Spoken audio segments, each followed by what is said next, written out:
Bismillahirrahmanirrahim. Assalamualaikum warahmatullahi wabarakatuh.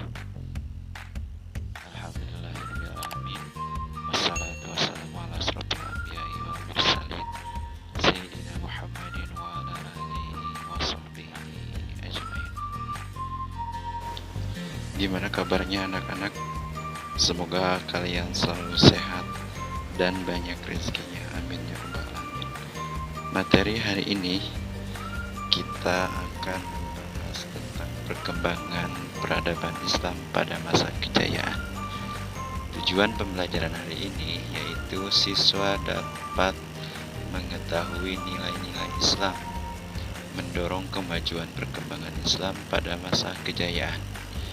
Yang kedua, siswa dapat bersikap rukun dan kompetitif dalam kebaikan sebagai implementasi nilai-nilai perkembangan peradaban Islam pada masa kejayaan. Masa kejayaan Islam merupakan masa emas, masa kemajuan pada zaman peradaban Islam. Ada beberapa faktor runtuhnya kejayaan Islam, diantaranya yaitu kepudaran kepada Allah Subhanahu wa Ta'ala, terus iri dengki, serakah, modernisasi, gadget dan lain-lain. Dan perpustakaan sebagai jantung ilmu sudah tidak lagi dilakukan pada masa itu.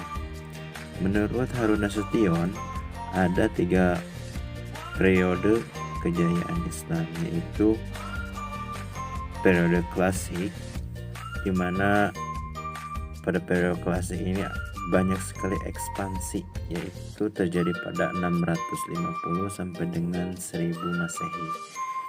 Di sini juga terjadi fase disintegrasi atau perpecahan yang terjadi pada tahun 1000 sampai 1200 Masehi.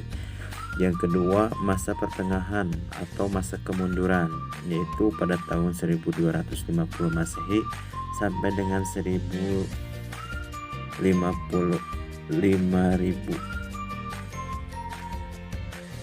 Munculnya kerajaan-kerajaan besar pada tahun 1500 sampai 1800.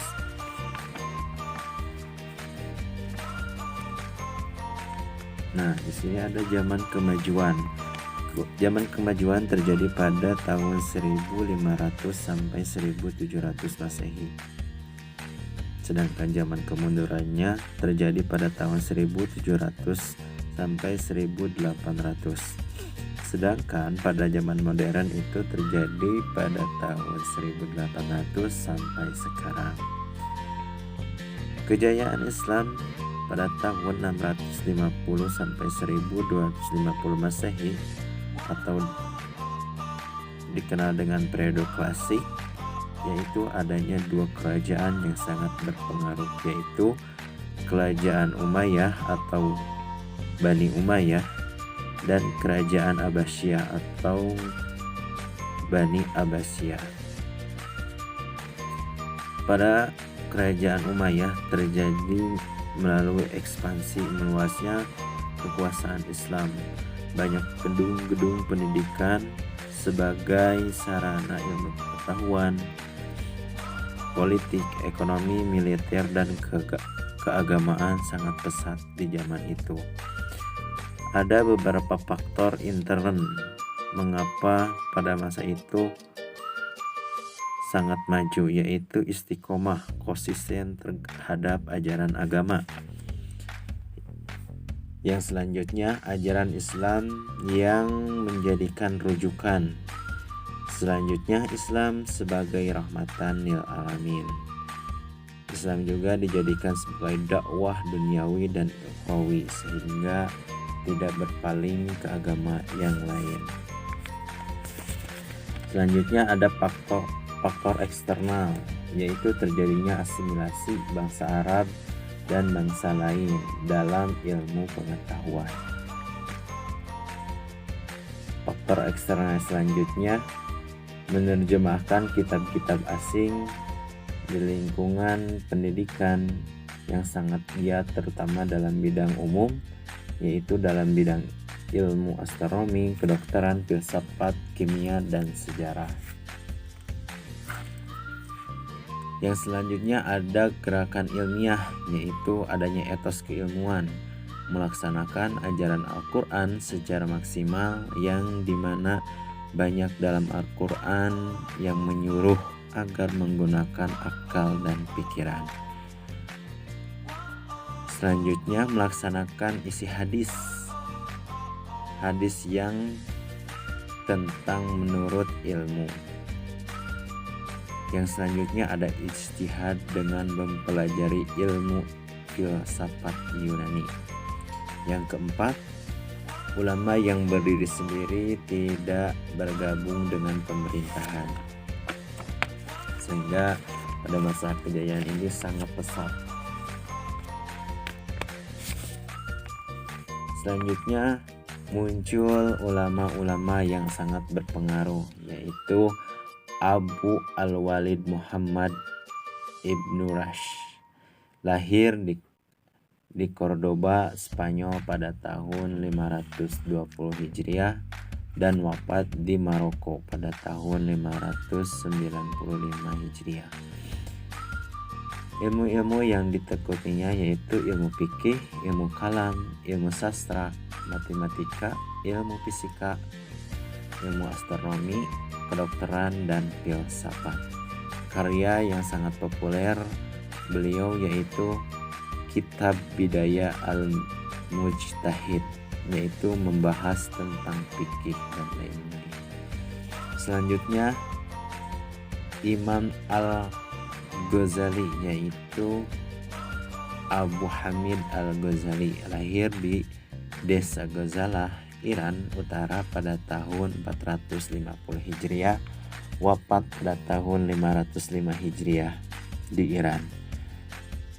Belajar di Imam Al-Juwani, beliau menderita sakit lalu mengasingkan diri dengan niat beribadah kepada Allah Subhanahu wa Ta'ala. Karya yang populer dalam ilmu pengetahuan yaitu Ihya Ulumuddin, yang membahas masalah-masalah akidah, ibadah, akhlak, dan tasawuf yang berdasarkan dengan Al-Quran dan hadis. Selanjutnya tokoh yang berpengaruh itu Al-Kindi, yang nama lengkapnya Yakub bin Ishaq Al-Kindi, lahir di Kufan pada tahun 805 Hijriah dan wafat di Baghdad pada tahun 873 Hijriah. Dia sangat produktif.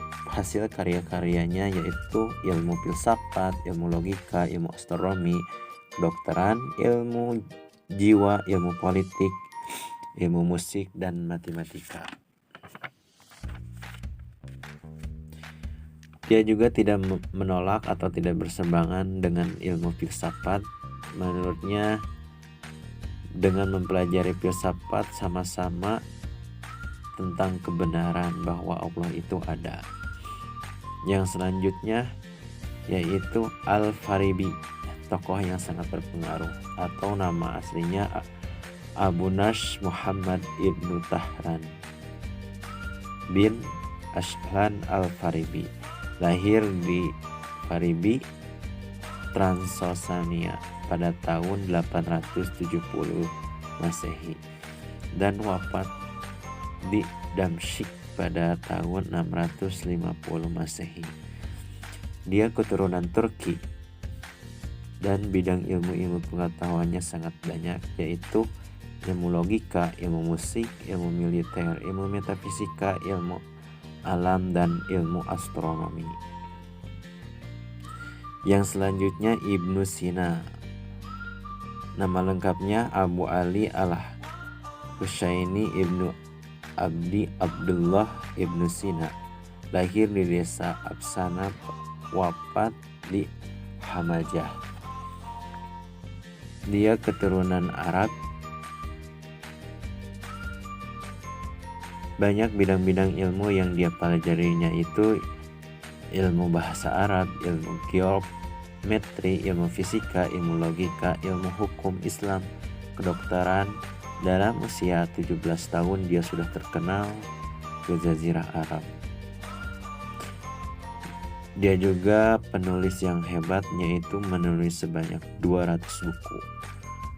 Karangan terkenalnya yaitu Al-Qanun fi Al-Tibb, yaitu isinya tentang ilmu kedokteran. Selanjutnya itu Al-Shifa yang berisi tentang filsafat, pengetahuan, dan lain-lain. Nah, kita dapat mengambil dari kejayaan Islam ini yang dapat dilestarikan, yaitu menuntut ilmu seluas mungkin. Yang kedua, mempelajari buku bahasa asing supaya kita bisa diterima di masyarakat internasional. Yang ketiga, melakukan penelitian masalah-masalah di sekitar kita. Yang keempat, memberikan pengetahuan kepada masyarakat.